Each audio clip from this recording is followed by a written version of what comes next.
नमस्कार, मैं भूपेंद्र सिंह।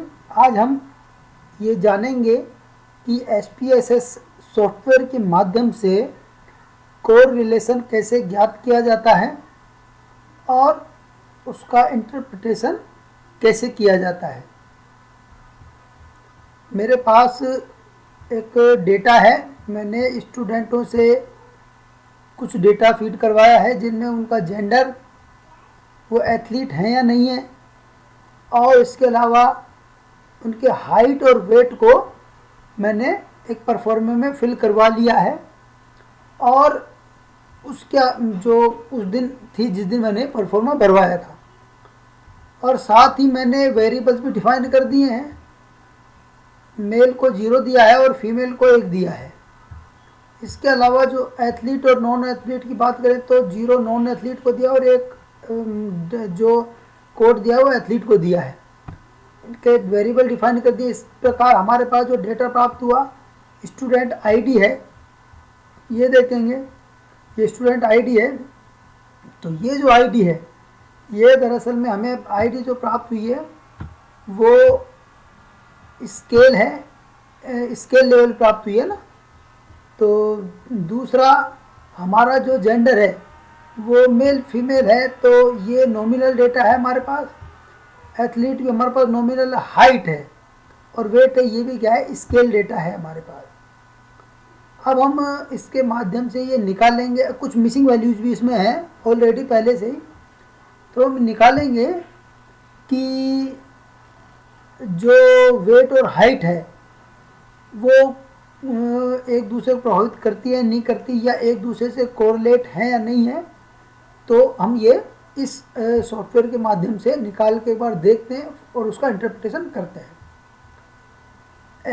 देखिए, 2 तरीके से हम ये पता कर सकते हैं। एक तो स्कैटर्ड प्लॉट डायग्राम से या डॉटेड डायग्राम से, और दूसरा हमें जो सेक्शन या टेबल प्राप्त होती है उसके माध्यम से। 2 तरीके से हम इंटरप्रिटेशन करेंगे। तो दोनों को बनाने के लिए दोनों तरीके अलग अलग हैं। सबसे पहले हम टेबलों को बनाने के लिए एनालाइज में जाएंगे कैलकुलेशन करने के लिए। उसके बाद उसमें कोरिलेट ढूंढेंगे। कोरिलेट जैसे मिलता है तो हम बाईवेरिएट पे जाके क्लिक कर देंगे। तो हमारे पास एक तरफ हमारा जो डेटा दिख जाएगा, student ID, gender, athlete, height और वेट, ये हमने फिल किया था SPSS में। दूसरा, हमारे पास वेरिएबल जो स्पेस है वो ब्लैंक है। हम क्या करेंगे कि जिन जिन वेरिएबल्स का हमें यहाँ पर कोरिलेशन निकालना, उन दोनों को इस वेरिएबल सेक्शन में ट्रांसफ़र कर लेंगे। वेट और हाइट का हमें कोरिलेशन निकालना, तीसरा है तो उसको भी डाल सकते हैं हम, पर चूँकि अभी हम हाइट और वेट का ही निकाल रहे हैं। अब इसके अलावा हम ये ऑप्शन देखेंगे तो इसमें मीन्स एंड स्टैंडर्ड डिविएशन पर क्लिक कर चेक मार्क लगा देंगे, और यहाँ पर एक्सक्लूड केसेस पेयर वाइज पर क्लिक कर देंगे ताकि मिसिंग वैल्यूज़ को छोड़ दें। फिर यहाँ पर कोरिलेशन कोफिशिएंट में पियर्सन पे चेक मार्क करें, क्योंकि हम पियर्सन के प्रोडक्ट मूवमेंट मेथड से या प्रोडक्ट मूवमेंट विधि से हम यहाँ पे कोरिलेशन या सहसंबंध ज्ञात करना चाह रहे हैं। कैंडेस्टो और या स्पेयरमैन का भी निकाल सकते हैं हम, लेकिन चूंकि अभी हम पियर्सन का सीखेंगे। टेस्ट ऑफ सिग्निफिकेंस की बात करेंगे हम। 0.05 पर जो लेवल पे है या सिग्निफिकेंट लेवल 0.01 है, तो ये 2 टेल्ड यहाँ पर बाय डिफ़ॉल्ट आता है, और हमें 2 टेल्ड ही रखना है, क्योंकि हम मान के चलते हैं कि 2 वेरिएबल्स में कोरिलेशन है और नहीं है। तो इसका मतलब 2 टेल्ड की बात कर रहे हैं। फ्लैग सिग्निफिकेंट पे चेक मार्क आता नहीं है, आपको लगा देना है, ताकि हमें जो 0.05 सिग्निफिकेंट लेवल है, 0.01 सिग्निफिकेंट लेवल है, वो दिखा देनी चाहिए। और इतना करने के बाद इस पर हम ओके कर देंगे। तो हमारे पास ये 2 सेक्शन यहाँ पर सामने प्रोसेस होकर आ गए हैं, जिनमें कोरिलेशन ऊपर लिखा हुआ है। तो पहला सेक्शन है डिस्क्रिप्टिव स्टैटिस्टिक्स का, जिसमें हाइट और वेट का मीन स्टैंडर्ड डिविएशन और एन दिया हुआ है। एन यानी ये सैंपल साइज है, ये वो सैंपल साइज जिन पे इसने कैलकुलेशन की है। यानी हमने सैंपल तो लिया था, 435 लोगों पे ये टेस्ट डाला था, लेकिन चूंकि कुछ मिसिंग वैल्यूज़ को इसने छोड़ दिया हाइट में, और कुछ मिसिंग वैल्यूज़ वेट में थी। तो यानी किसी का वेट पता था नहीं था, गलत वैल्यू होगी, तो उसको छोड़ दिया इसने। अब ये कोरिलेशन दूसरा सेक्शन है कोरिलेशन का। तो इसमें हाइट और हाइट का भी आ रहा है, वेट और हाइट का आ रहा है, वेट का आ रहा है और वेट और हाइट का आ रहा है। अब हम एक तो तरीका यह है इंटरप्रिटेशन करने का, ये तो हमने ले लिया कोरिलेशन, ये तो हमारे पास आ गए 2 सेक्शन। अब तीसरा हम काम करते हैं, इसी के साथ एक बार ग्राफ और बना लेते हैं।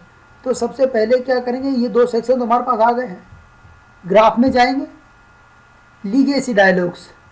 लीगेसी डायलॉग्स में हम स्कैटर्ड या डॉट चार्ट पे, डॉट प्लॉट पे जैसे क्लिक करेंगे तो ये स्कैटर डॉट में simple matrix, simple dot, overlay scatter, 3D scatter आते हैं। हमें केवल सिंपल स्कैटर पे चेक मार्क लगा दे, ब्लैक ब्लैक हो गया देखिए चारों तरफ से, और डिफाइन करेंगे। इसके बाद अब हम चूँकि यहाँ पर वाई एक्सिस और एक्स एक्सिस पे है, तो हम क्या करेंगे, हाइट किसको मर्जी हो जहाँ ले सकते हो आप, हाइट को एक्स पे ले सकते हो, वाई पे ले, जो मर्जी हो ले लो। लेकिन मैं चाहता हूँ मैं हाइट को तो यहाँ पे लूँ वाई एक्स एक्सिस पे, और वेट को लेता हूँ वाई एक्सिस पे। ये हाइट बढ़ती है तो वेट घटता है, बढ़ता है, नहीं जो मर्जी हो ले सकता हूँ, कोई फ़र्क नहीं पड़ता इससे। और इसके बाद हमें कुछ नहीं छेड़ना है, हमें ओके कर देना है। जैसे ही ओके करेंगे तो प्रोसेसिंग होके हमारे पास ये देखिए ये ग्राफ तैयार होके आ गया है। ग्राफ में देखिए तैयार होकर आया है, तो आपने देखा होगा इस कॉर्नर से लेके और यहाँ तक ये बिखरा हुआ चार्ट है, यानी और ऊपर और नीचे इधर नहीं बिखरा हुआ है इन कोनों में। तो ये इस कॉर्नर से लेके इस कॉर्नर तक बिखरा हुआ है। हालांकि डेंसिटी ऊपर जाके कम हो जाती है, तो वो डेटा पे डिपेंड करता है। तो कहने का मतलब है, एक बार हम क्या करते हैं, इस चार्ट में हम इस पर ट्रेंड लाइन और ले लेते हैं। तो ट्रेंड लाइन के या रेफरेंस लाइन के लिए हम क्या करें, इस पर डबल क्लिक करेंगे, जैसा कि हमने पहले भी किया था। डबल क्लिक करेंगे तो इसमें ट्रेंड लाइन का एक ऑप्शन आता है। अब देखिए, या तो यहाँ से क्लिक कर लीजिए, या आप ऑप्शन में जाइए, ऑप्शन में जाएंगे तो रेफरेंस लाइन फ्रॉम इक्वेशन आ रहा है। ये रेफरेंस लाइन जैसे करेंगे शो कर दिया। अब आप ऊपर है, डिपेंड करता है कि रेफरेंस लाइन को लाल, पीला, काला जैसा आप लेना चाहें ले सकते हैं। मैं ये इसको डार्क कर देता हूँ, रेड कलर के ले लेता हूँ ताकि थोड़ा और दिखाई देगा। इसको मोटा कर देता हूँ, लाइन को 2.5 इंच की इसको मैंने कर दिया है। स्टाइल आप कहें तो डॉटेड कर दें, या कहें कि सीधी कर दें, डॉटेड कर दें, और अप्लाई कर दिया हमने। क्लोज किया तो ये लाइन आ गई है, मैंने क्लोज कर दिया है। डॉटेड नहीं है, कोई बात नहीं है, ये रेड लाइन आ गई है हमारे पास, ट्रेंड लाइन नहीं, रेफरेंस लाइन आ गई। अब इस लाइन के इर्द गिर्द ही देखिए डेटा वितरित है, भले से थोड़ा बहुत कम ज़्यादा हो सकता है दोनों तरफ, लेकिन ये यहाँ इस कॉर्नर से लेके और इस कॉर्नर तक की तरफ इशारा कर रहा है। तो देखिए, जब इस तरह का डेटा हो तो ये चूँकि इस तरह की ट्रेंड लाइन आए और डेटा इस तरह से वितरित हो, जब इस शून्य से लेकर इधर डेटा वितरित हो यहाँ तक, तो ये होता है पॉजिटिव ग्राफ। और दूसरी तरफ होता है डेटा यहाँ से हाई लेवल से लेकर लोअर लेवल की तरफ ऐसे आता हो, यानी यहाँ से लेके ऐसे आए, है ना, यहाँ पर 85 तक, तो 400 से, तो ये होगा नेगेटिव प्रकार का।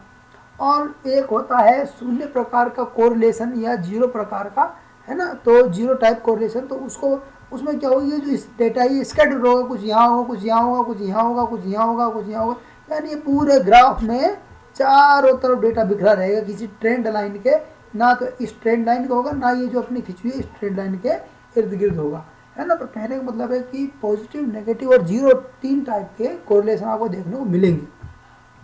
अब हम चलिए इंटरप्रिटेशन करते हैं इस डेटा का, कि डेटा को कैसे इंटरप्रेट किया जाए, डेटा को समझा कैसे जाए।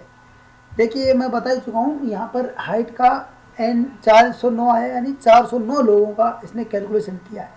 दरअसल में 435 हमने डेटा लिया, लेकिन उसमें से हो सकता है कि जो बाकी बचा डेटा है ना, तो कहने का मतलब ये है कि 26 जो लोग हैं, है ना, वो शायद हाइट उनकी मिसिंग थी, तो मिसिंग वैल्यू ने छोड़ दिया है, क्योंकि हमने क्लिक किया था मिसिंग वैल्यू छोड़ने के लिए।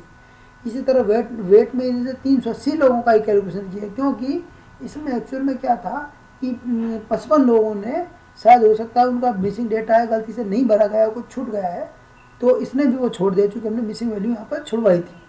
तो इससे कोई फ़र्क नहीं पड़ता, मिसिंग वैल्यू हमें छोड़ देनी चाहिए। चाहे तो इस पर मिसिंग वैल्यू का भी सिस्टम है कैलकुलेट करने का, लेकिन हमें चूँकि अभी क्या करना है, मिसिंग वैल्यू को हमें छोड़ देना चाहिए, ताकि वो बाद में प्रॉब्लम क्रिएट ना करे।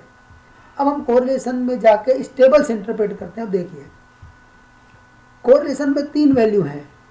पहला है बिलो 0.35 सॉरी मैं 0.1 टू 0.3 के बीच में यदि कोरिलेशन है तो हम उसको मानते हैं बहुत ही न्यून प्रकार का। उसके अलावा 0.3 से लेकर 0.5 के बीच है तो हम उसको मानते हैं मध्यम प्रकार का। और 0.6 से लेकर 1 तक है ना, तो हम मानते हैं कि वो उच्च प्रकार का या हाई लेवल का कोरिलेशन है। तो 0.1 से 0.3 के बीच निम्न प्रकार का, 0.4 से 0.5 के बीच मध्यम प्रकार का, और 0.6 से लेकर 1 तक उच्च प्रकार का कोरिलेशन हम मान के चलते हैं। तो यहाँ पर अब हम देखेंगे हाइट से कोरिलेशन कभी क्या देखना है, क्योंकि हाइट से खुद का निकाला तो एक आएगा, इस तरह वेट ने भी वेट का खुद से निकाला है। हमें देखना वेट का हाइट से, ये हाइट है और ये वेट है, तो इसका 0.501 आ रहा है ना, और दूसरा आ रहा है इसका वेट का, यहाँ भी देख लीजिए वेट का हाइट से 0.501 आ रहा है। तो हम ये माने 0.6 तक 0.599 तक ये निम्न प्रकार का मध्यम प्रकार का हम मानते हैं। 0.6 से लेकर ऊपर वो माना जाता है उच्च प्रकार का।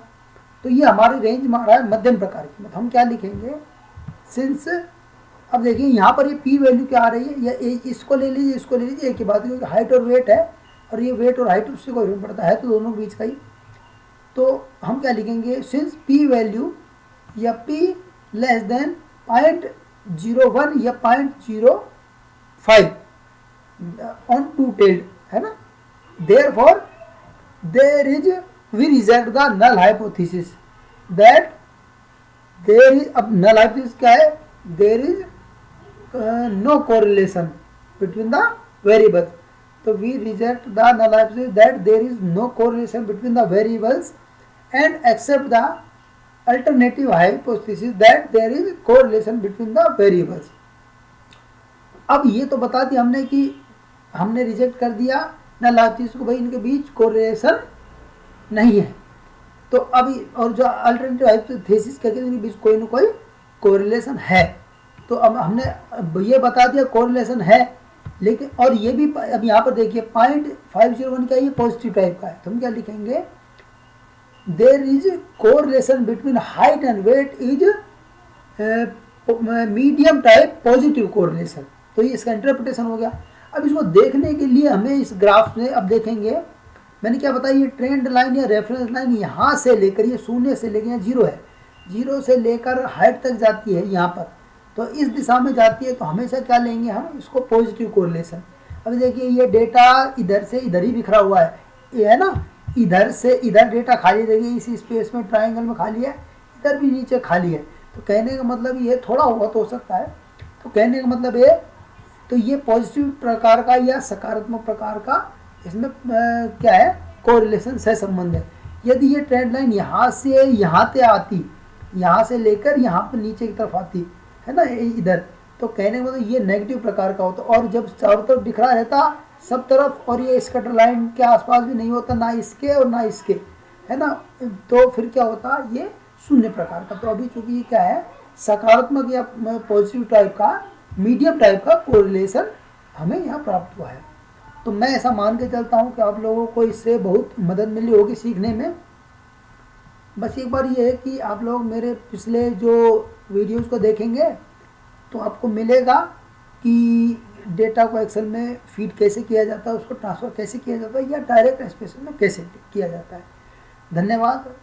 एक रिक्वेस्ट है कि आप वीडियो को देख रहे हैं तो चैनल को मेरे को सब्सक्राइब करें, और लाइक तो आपके ऊपर है, देना चाहें तो दें, बाकी आपको ठीक लगता है तो दें, और कमेंट्स भी आप देना चाहें तो दे सकते हैं। पॉजिटिव नेगेटिव जिस प्रकार के भी कमेंट है आप देंगे एक्सेप्ट होंगे, और हो सकता है भविष्य में आप सुधार के लिए मुझे कुछ सजेशन देना चाहें तो मैं उसमें भी सुधार करूँगा।